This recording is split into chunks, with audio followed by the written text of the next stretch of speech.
तथागत ये भी कहते थे कि सबसे पहले व्यक्ति को खुद की पहचान करनी चाहिए। दूसरों की बजाय व्यक्ति खुद के बारे में ज्यादा जानता है। उनका मत था कि बुराई से घृणा करो, बुरे व्यक्ति से नहीं। एक बार की बात है, किसी गांव के पास बहती नदी के किनारे बुद्ध बैठे थे। किनारे पर पत्थरों की भरमार थी, पर छोटी सी वह नदी अपनी तरल धारा के कारण आगे बढ़ती ही जा रही थी। बुद्ध ने विचार किया कि यह छोटी सी नदी अपनी तरलता के कारण कितनों की प्यास बुझाती है, लेकिन भारी भरकम पत्थर एक ही स्थान पर पड़े रहते हैं और दूसरों के मार्ग में बाधक बनते रहते हैं।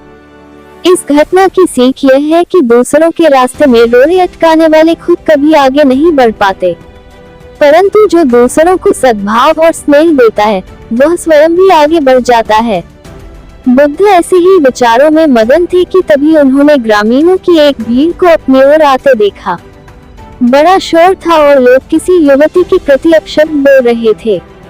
तथागत ने देखा कि लोग एक युवती को घसीटकर ला रहे थे और उसको गाली भी दे रहे थे। भीड़ के नजदीक आने पर बुद्ध ने लोगों से युवती को पीटने और अपशब्द कहने का कारण पूछा।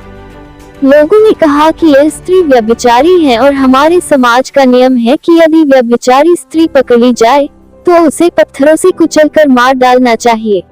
तथागत ने युवती की ओर देखा और कहा, जो तुम चाहते हो वही करो, पर मेरी एक शर्त है कि पत्थर मारने का अधिकारी वही है जिसने कभी व्यभिचार न किया हो और न ही उसके मन में ऐसे विचार कभी आए हो।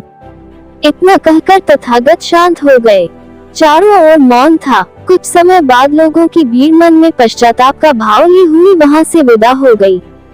इस घटना से यही सत्य उभरता है कि हम खुद अपने प्रति न्याय कर सकते हैं, दूसरों के प्रति नहीं, क्योंकि हमारी जानकारी दूसरों के विषय में अधूरी होती है।